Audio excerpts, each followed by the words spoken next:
Hey, so I did a video earlier today with Max talking a little bit about patience. And it came out really cool because I really like the videos that I do where you get to see what it's like in real life with kids, because there's so many parenting gurus and people out there who share information. There's so many that I could list where you don't necessarily get to actually see them with their kids. So I like that because I'm so much more confident in my own ability to have patience now that I've been walking this process, since before Max was born, kind of diving into that and investigating and looking at my own patterns of impatience and that cycle that I learned, that we've all learned from our parents. It's not to blame our parents, but it's what we've learned from the people who have raised us, our parents, our teachers, the adults in our environment when we were kids. And so I've been through a process now where I'm confident that I can do a live video with Max there, and whatever could come up, I can, and it be on camera, that I am confident in my ability to have patience and be here with him. And I like that you're able to see that, and that I can be real with people who are interested in learning, like, actually how to support your kids and how to support yourself to not be constantly in the state of frustration and stress when it comes to guiding these little beings to become adults themselves. So I want to start sharing more of this process that I've been walking through. And again, I'm still walking a process. I still make mistakes. And there's still a lot that I'm learning on a daily basis, but walking so far with Max and then bringing Seneca into our family, and having two kids and walking a process of being with a toddler and having a baby at the same time and going through all of that has been really, really cool. And I'm so grateful. Like, it's changed me fundamentally, because I've had to really dive into how can I be better on a daily basis. So one of the initial things that I could see was so crucial for developing patience. Oh, and I just want to add a point, and I kind of said this earlier in my other video, is that I'm going to speak mostly from the perspective of parenting, because that's where you're learning a lot of the habits that are either supportive for you or not. Is you learn them in the family household or wherever you were raised. So that might be, if you were a kid whose mom stayed at home or something like that, then you learn those patterns at home. If you were put in daycare, then you learned it at home and from your daycare teachers. And then as you get older, you learn it from TV and you learn it from everyone in your environment. But so I'll speak mostly from the perspective of being a parent, but this applies to lots of different scenarios. I mean, it applies to so many different areas of my life, like building a business and dealing with people, and also looking at my bigger purpose, my higher purpose, which is bringing about a world where everyone is equally supported. So that's kind of my big long-term point, and that requires a lot of patience as well. So this what I'm going to be talking about is going to apply to you whether you're a parent or not. Also because you're in a world where you're going to be around children. And so you should take these things into consideration, what I'm going to be talking about, and apply them for yourself whenever you're around children, and also in your relationships and in your practice in your application with animals and all that stuff. I mean, I've literally had to integrate this with like every aspect of my life, not just my kids. But we'll look at the application with kids because it's so obviously needed and necessary, and it's like a red flag if you start getting frustrated and irritated with your children. So, yeah, the main thing that's been really supportive for me in terms of clarifying my patience and having a good starting point for that is looking at, what am I actually creating? What is my purpose? What am I building? What am I doing?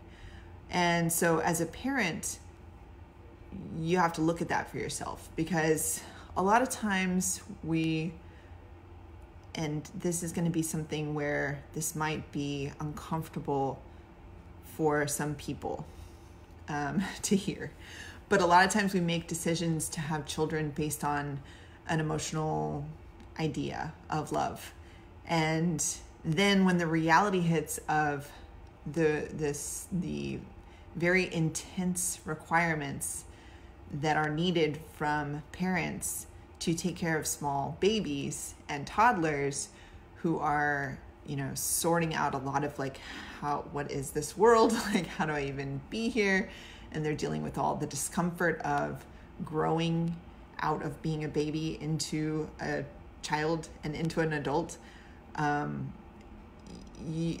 lot of that is not grasped when you're kind of in the emotional state of, I want to have kids and I have this idea of love. And a really important thing to do when you're, if you came from that starting point, it's okay. Just breathe through it and just realize we're going to have to clear our starting points and look at actually how to support kids effectively and without the emotional point, really looking at, it doesn't mean that you don't love your kids. That's not what I'm saying. It's we have to also look at the practical support for children. That has to be the primary point.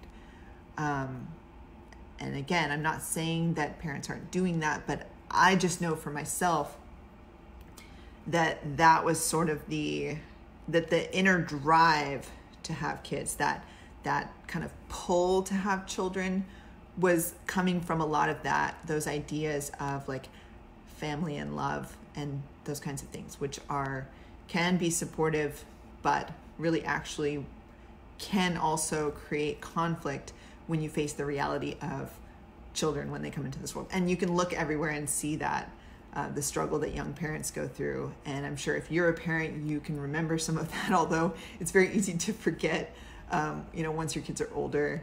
And that's why I've taken a lot of notes so that I don't forget, because it's very easy to forget. For example, what it's like to take care of a little tiny baby and the whole stress that goes along in the first 12 weeks and all that. So for me, a lot of what I had to do in the beginning with Max was really clarifying my starting point and realizing, okay, I'm bringing a child into this world so that they can be the very best, so they can be their very best, and so that they can actually develop in this world to the point where they understand that we have to create a better world for everyone. It's not just about our own individual lives. We're connected here in our world, and we have to create a world that's best for everyone. And so having that starting point is really cool, actually. It seems like it might seem heavy or seem like a lot, but it's actually really awesome because it made me be more aware of what I'm saying and doing with my kids. So leaving no stone unturned in that sense. So now that I've been walking through having a little baby and looking at, okay, when they're crying, where am I getting stressed? Where am I getting frustrated? Where am I feeling like I just want this to end? I just want the crying to end, or I just want them to go to sleep, or if they could just go to sleep quickly. Because all of those things accumulate to this general sense of impatience. And you can see that. I mean, that's a clear, you can commonsensically look at that, the accumulation of those little points of just I just want my alone time, or they're little thoughts that you'll have and that I've had and that I had to identify for myself Like these all accumulate to become this general feeling of frustration and impatience, to the point where once my child started speaking and becoming less totally dependent on me and more independent, I could see the consequence of allowing some of like any of that to accumulate, any of that impatience to accumulate. So really diving into and investigating and figuring out and forgiving myself for feelings of impatience, thoughts that would lead to feelings and emotions that led to the feeling of impatience. So, and frustration and anger and all the things that come along with that. And then, so I actually had someone, it was really cool, ask me this past weekend when we were on our trip in Mexico, a friend of ours asked me, kind of what would be the best way to interact with children? Because I'm not sure, like I feel like I put on a persona when I'm with children, and I'd like to kind of be more here and present with them, because it's kind of like unnerving how open and how much children just soak up and integrate everything that's coming up. So it's kind of like a little bit uncomfortable, and I don't know exactly what's the best way to interact with kids. Like, what's the suggestion for that? So that's a really awesome question, and I wish more people would ask that question, because a lot of times when we're in public, I can see when people interact with Max or Seneca, it'll automatically, there's a very common set of interactions that most people have with the kids. So like, for example, most people, when they interact with Max, they don't really listen to him. They don't really hear what he's saying, even though he's very eloquent for his age. He speaks in very complex, full sentences, but he naturally he's much smaller. So it's like his voice doesn't spread in the same way that ours do as adults. And a lot of times when you're in a big group of adults, all the adults are talking, and so the child has difficulty expressing themselves. And so for him, like, if he's ignored a lot, he'll then come out with a scream or a yell, or like, hey, everybody stop talking.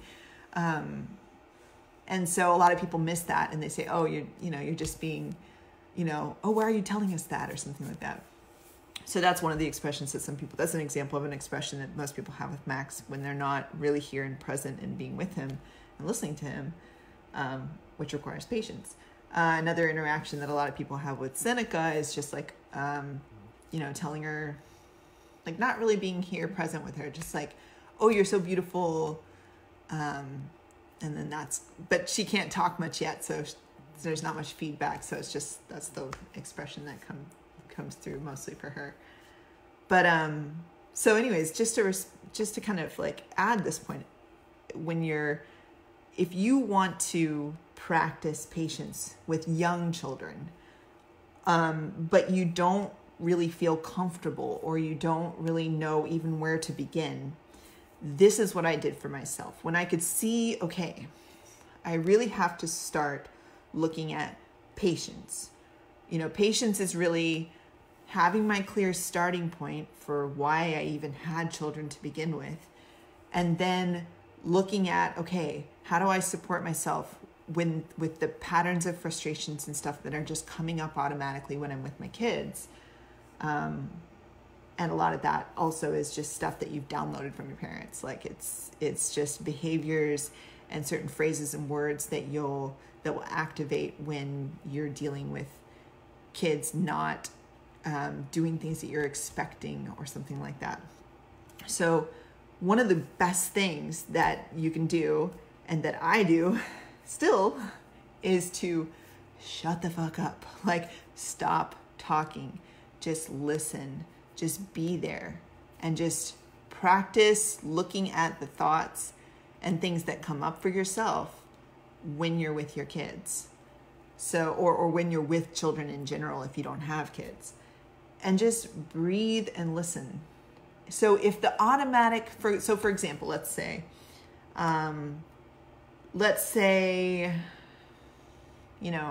let's say Max is a really good example that I have to, that I'm still developing in terms of this coming through, is Max loves cleaning our floor with this spray that we have. But he sprays so much of it, and our floor gets really slippery if he sprays a lot of it. So he'll spray a bunch and then not necessarily wipe it all up, and it'll still leave, wet spots. But he'll get really excited and then move on to the next spot and not notice that he didn't wipe something up. So during that process, because I'm very meticulous when I clean now. Kind of developed that's a good habit to have developed, but I developed that now. I have to, in those moments, just breathe and stop that point of wanting to immediately jump in and correct what he's doing. Why? Because I only want to do that correction from a point where I'm not feeling frustrated or just trying to control. And I also want to make sure that I'm understanding what he's doing. Because a lot of times if we just jump in and are impatient and jump in and try to control with our kids or with kids in general, we'll miss something that they're participating in or doing that is actually really cool, and we will have missed it, and we will actually be suppressing it in that moment by trying to control. So it doesn't have to be a long period of time where you're just being quiet, but there should be a moment where you're just breathing and making sure that within yourself you're not feeling frustrated, and that you're not, immediately just agitated and then expressing yourself from that point of agitation. And I can guarantee you this is massive for reducing the apparent or so-called need to yell. The need to come from a point of yelling and control. And I had a really good example of the waiting and the breath. I was trying to remember what it was. Oh, okay. So Max was playing with Seneca the other day, and they have these little remote control cars. It's like a set of two with the wheel remote and the two cars that drive around.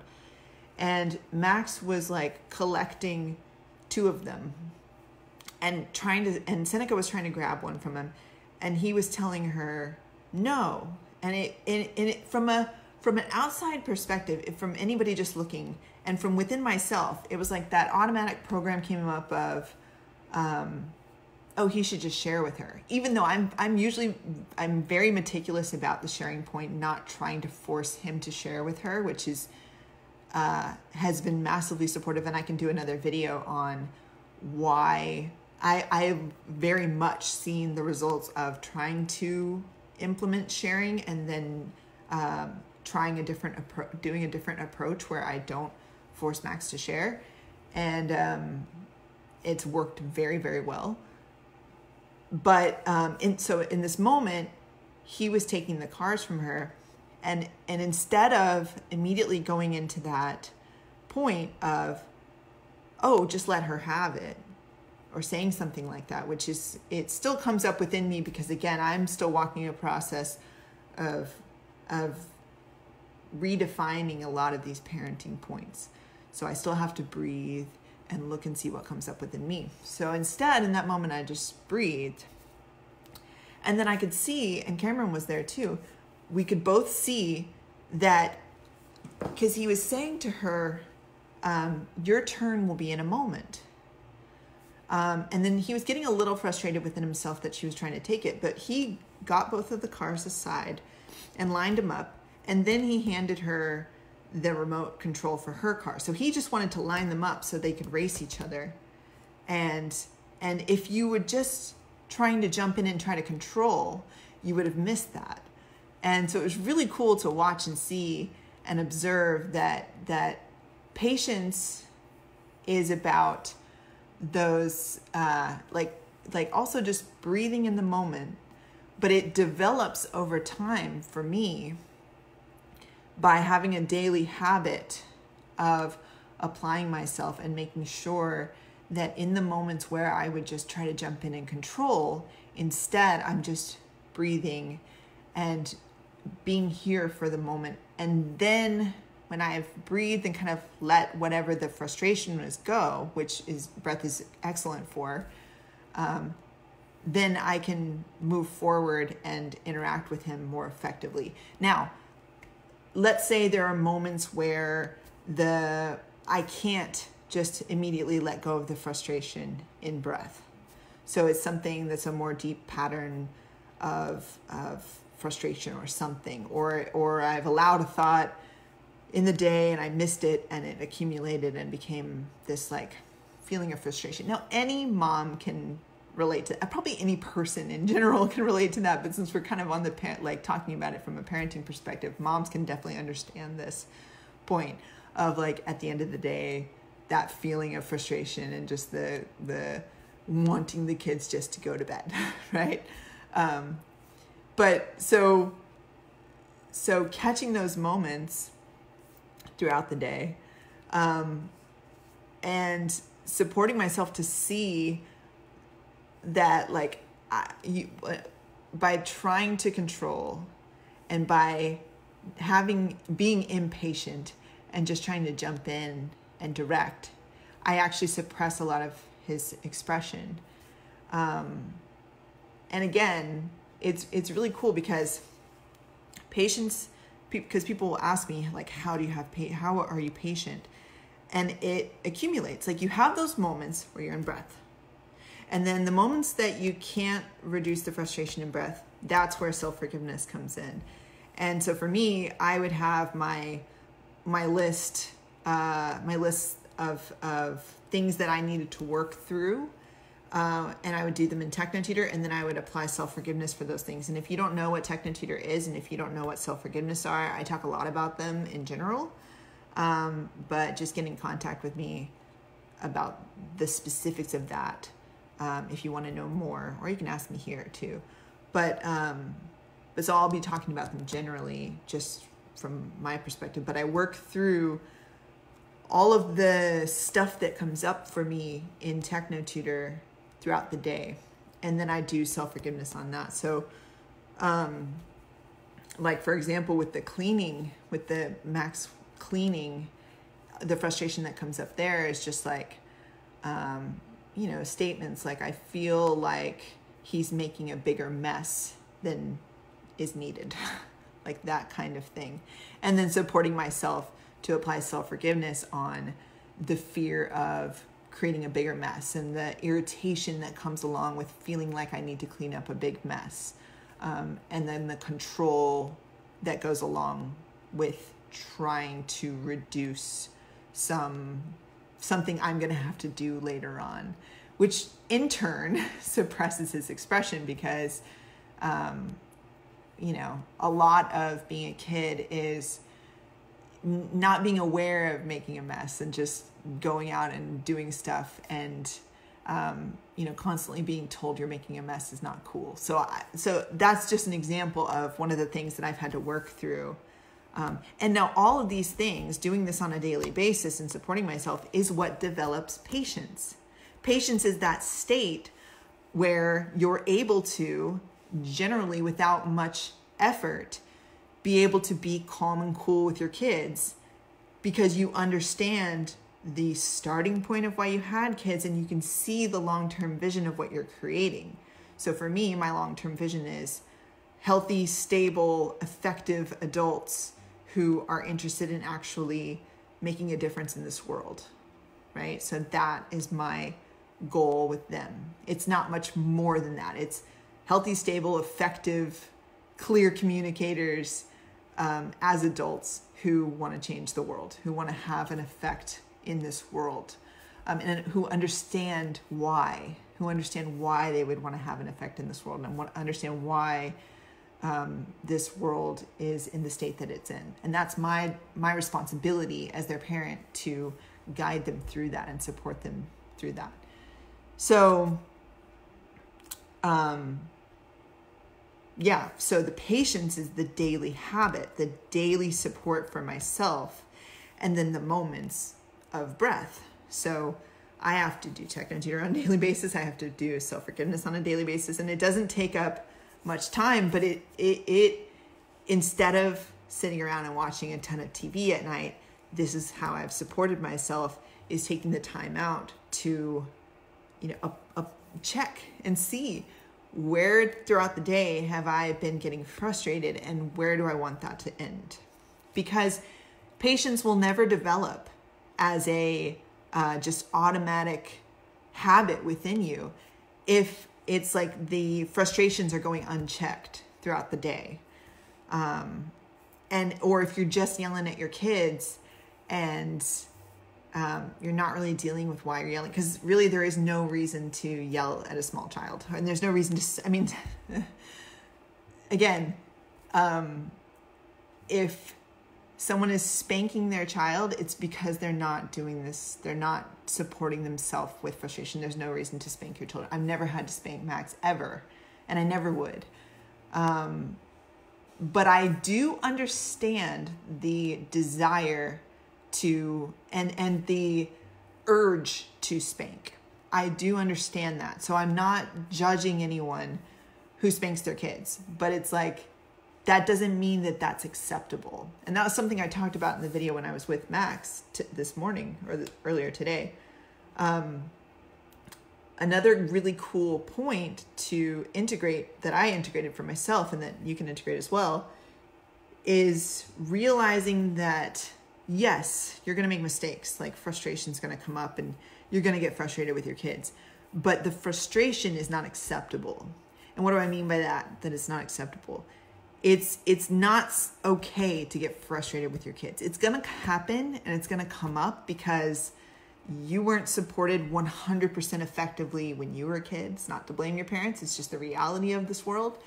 And so if you want to be an even better parent, then you have to start taking responsibility for your integration of the stuff that your parents gave to you and that your world, your environment gave to you when you were a kid, and stop that cycle.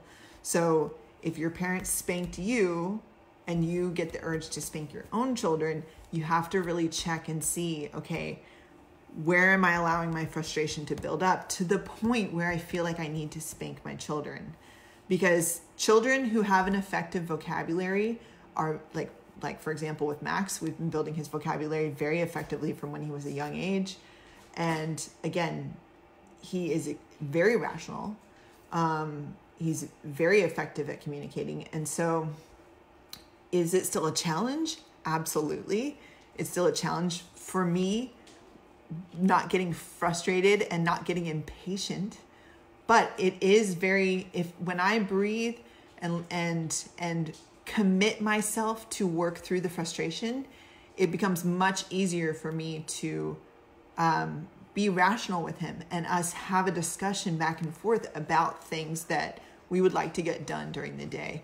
And so, for example, I had someone ask me directly this past weekend, how do you get Max to sit and do techno-tutor every day? Like, how are you getting him to build his vocabulary? Because I can't get my kid to do this.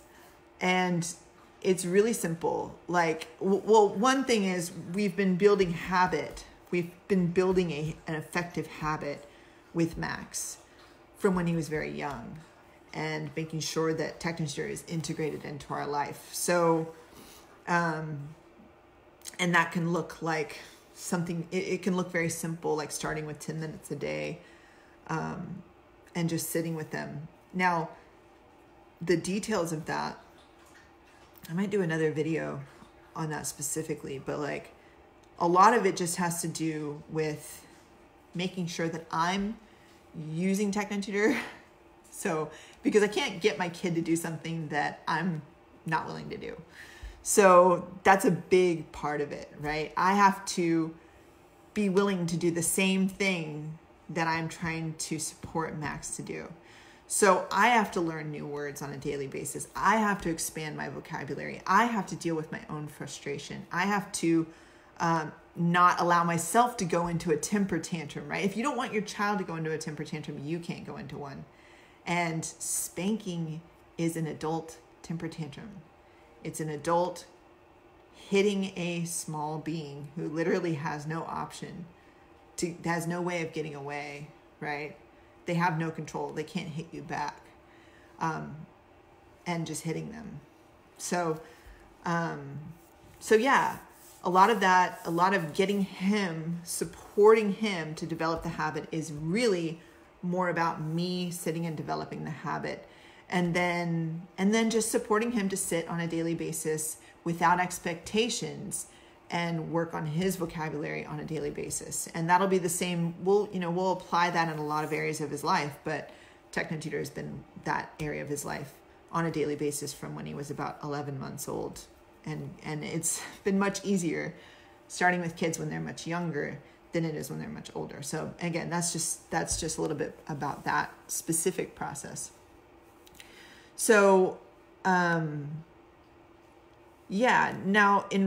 so that's kind of what I wanted to bring up about parenting. And I'm sure there's so much I can talk about, so many specific things, like specific cases, and in how I would walk with patients in those scenarios. But a lot of it, if I were to boil it down to the basic point, is if there's nothing else you can do, if you have no clue how to even get started with being more patient with your kids, a lot of it is just breathing and not saying anything in the moment where you're feeling frustrated, and just observing and working on being self-aware of the stuff that's going on within you, the thoughts that are going on within you.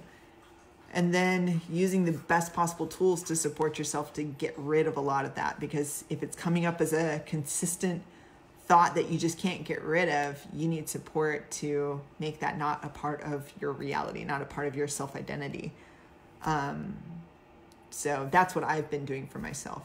And it has been massive. And I do it in different areas, lots of different areas, like when I'm with my dogs, right? I know that and again, this isn't to blame anybody, it's just in my environment when I was growing up, there was a lot of general irritation about the dogs in our life, or the animals that we had. And so for me, I've been going through a process of now when I became a parent, suddenly that became more obvious to me of, I'm being impatient with our dogs or our animals. And how can I implement a lot of this stuff with the animals as well? So it's the same general point of, if I start feeling irritated or frustrated by one of our dogs or something like that, if the dog's barking outside, let me just support myself to breathe and not do anything, like not immediately go towards yelling at them or something like that, going into that pattern that I had learned. Instead, just breathing and giving myself that opportunity to not just immediately go into that pattern. So I've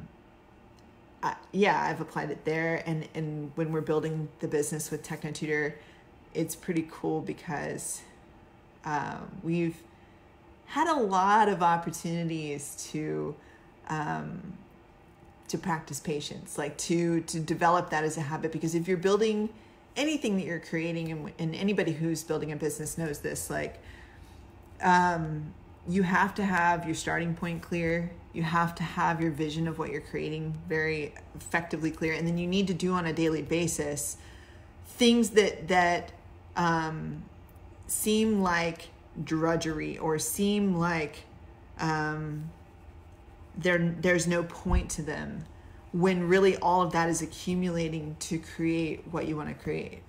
And again, it's the same thing with parenting. I mean, a lot of it is, if anyone were to just look in and see, and you kind of got to see today, if you watched that video that I did earlier with Max, like a lot of it is just explaining to him and communicating with him and talking with him and answering the similar questions over and over again until we get to a point of understanding, which can seem from the outside perspective as drudgery, but actually all of those moments accumulate into what I'm trying to create. So, that's required to be an effective business owner, an effective entrepreneur.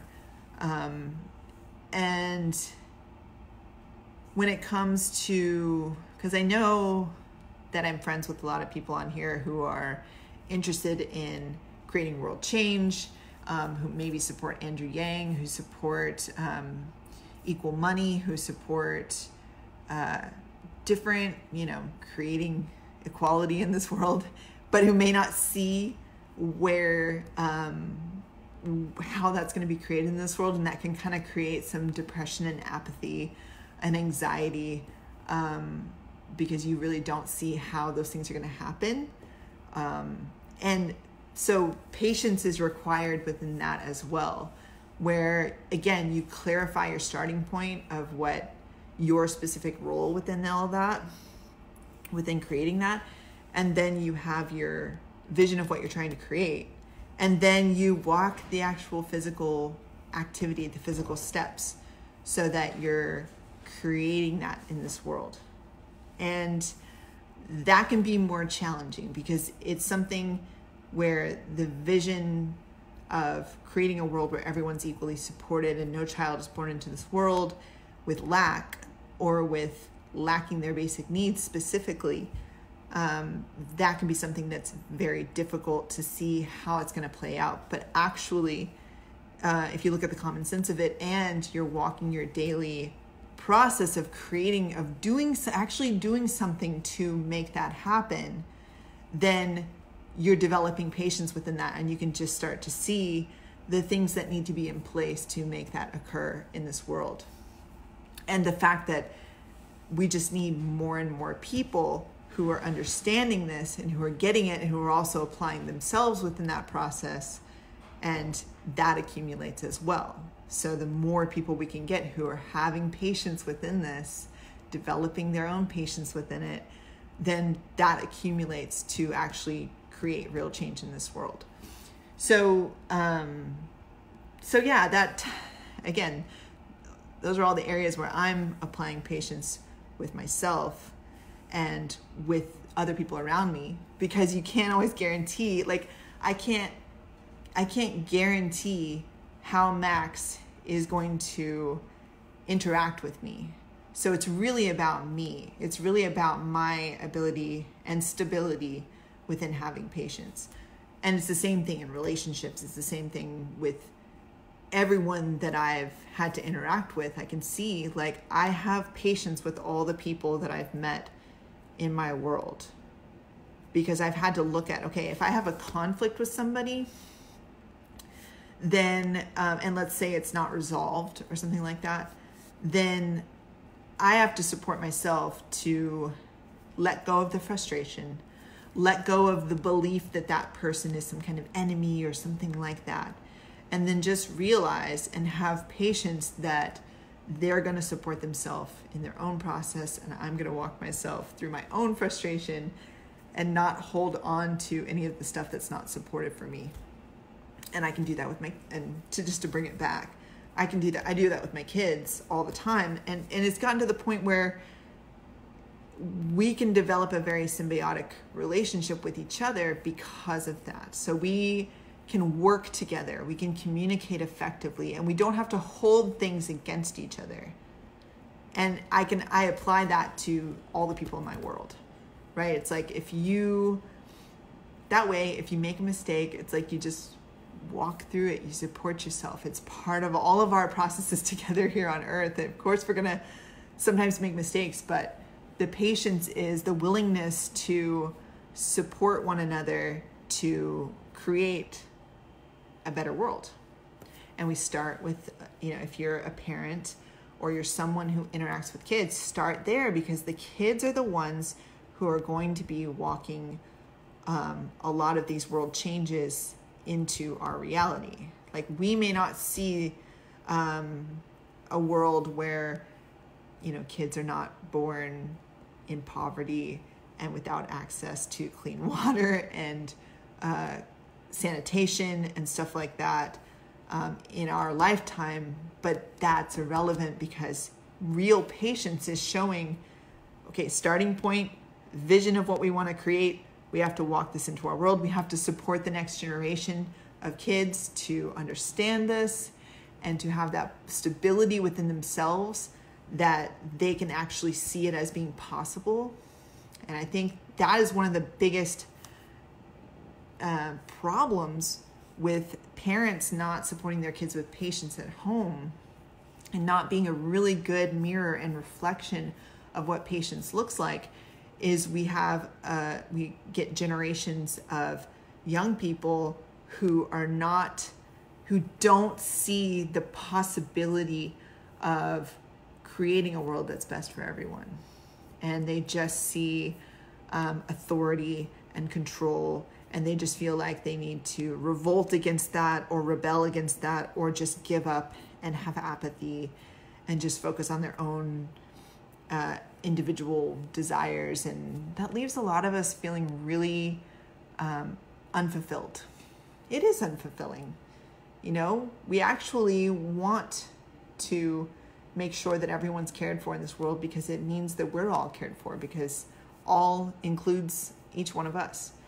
So yeah, patience ties into a lot of all of that. And I might do another video where I just speak a bit more specifically about some specific scenarios of how I've employed patience with Max and with Seneca.